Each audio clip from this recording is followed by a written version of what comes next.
উত্তরাঞ্চল সফরের অংশ হিসেবে আজও বেশ কিছু কর্মসূচি রয়েছে তারেক রহমানের। তার সফরের খবর সংগ্রহ করছেন আমাদের সহকর্মী রুবায়েত হাসান। তিনি বগুড়া থেকে যুক্ত আছেন। কথা বলছি রুবায়েত। তারেক রহমান তো আজ বগুড়ায় রাত্রি যাপন করেছেন, তো তার কি কি কর্মসূচি রয়েছে আজকে জানাবেন। এছাড়া আরো কি কি খবর সংগ্রহ করতে পেরেছেন জানাবেন। হিউস্টনে রকিং টেস্টি, সীমানা ছাড়াও নিজেকে হারাও।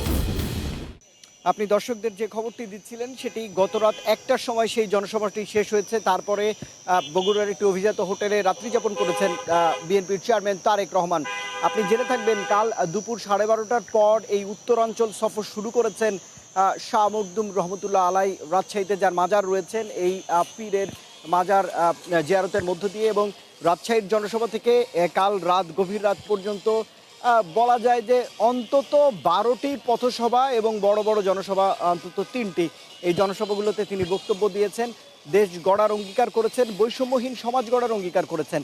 এবং তার বক্তব্যে 3টি বড় জনসভা রাজশাহী, নওগাঁ এবং বগুড়ার যে জনসভা, বগুড়া থেকে তিনি নির্বাচনও করবেন, যেটি বার্তা দেবার চেষ্টা করছেন যে 12 তারিখের এই নির্বাচন দেশের গণতান্ত্রিক পন্থা এগিয়ে নেবার একটি নির্বাচন, এবং এই নির্বাচনের পরদিন 13 তারিখ থেকেই দেশের মানুষ সত্যিকার অর্থেই গণতন্ত্রের পথে, উন্নয়নের পথে ধানের শীষের প্রতীক নিয়ে এগিয়ে যাবে, এমন বার্তা তিনি পৌঁছানোর চেষ্টা করছেন, যেহেতু এগুলো নির্বাচনী জনসভা।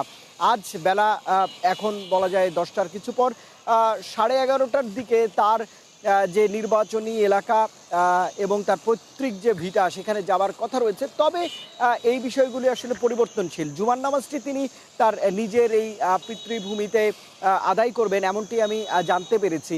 এখন পর্যন্ত তারেক রহমান হোটেলেই অবস্থান করছেন। তবে দুপুরের পর তিনি উত্তরবঙ্গের অন্যতম বৃহত্তম একটি জেলা রংপুর, তার উদ্দেশ্যে যাত্রা করবেন নামাজের পর। এবং আপনি জেনে থাকবেন যে এই 24-এর গণ অভ্যুত্থানে প্রথম শহীদ আবু সাঈদের বাড়িতে তিনি যাবেন, তার কবর জিয়ারত করবেন, যেটি রংপুরের পীরগঞ্জে। সেখানকার মানুষ অধীর আগ্রহে তার জন্য অপেক্ষা করছেন। আবু সাঈদের পরিবারের সঙ্গে সাক্ষাতের পর, তার কবর জিয়ারতের পর বড় যে মহাসমাবেশ রয়েছে সেটি রংপুরের ঈদগাহ মাঠে, এবং ঈদগাহ মাঠে লাখ লাখ মানুষের সমাবেশ। এর আগেও বিএনপি ক্ষমতাসীন থাকার সময় বেগম খালেদা জিয়া প্রয়াত সাবেক প্রধানমন্ত্রী বা দলটির চেয়ারপারসন করেছেন, এবং তারেক রহমানও করেছেন। বলা যায় রাজশাহীতে 22 বছর পর, বগুড়ায় এসেছেন 19 বছর পর, রংপুরেও এরকম সময়ই অর্থাৎ 19-20 বছর পর তিনি আসছেন। এই অঞ্চলের যে 39টি আসন তার অন্তত 13টিতে তিনি আসলে প্রচারণা চালাবার চেষ্টা করছেন। রংপুরের এই জনসভা থেকে তিনি দিক নির্দেশনা দেবেন, এবং রংপুরের পরে তিনি আবারও বগুড়ায় রাত্রি যাপনের জন্য আজ রাতে আসবেন, এবং আগামীকাল তিনি ঢাকার উদ্দেশ্যে যাবার পথে সিরাজগঞ্জ এবং টাঙ্গাইলে তার পথসভা করবেন। এবং বড় একটি রাস্তা, প্রায় বলা যায় যে 250 কিলোমিটারের রাস্তায় পথসভা তো অনেকগুলো হবেই। তো এই নির্বাচনী পথসভা জনসভাগুলোতে একটা বার্তা দেওয়ার চেষ্টা করছিলেন যে পরিবর্তনের অঙ্গীকার নিয়ে তিনি কাজ করছেন।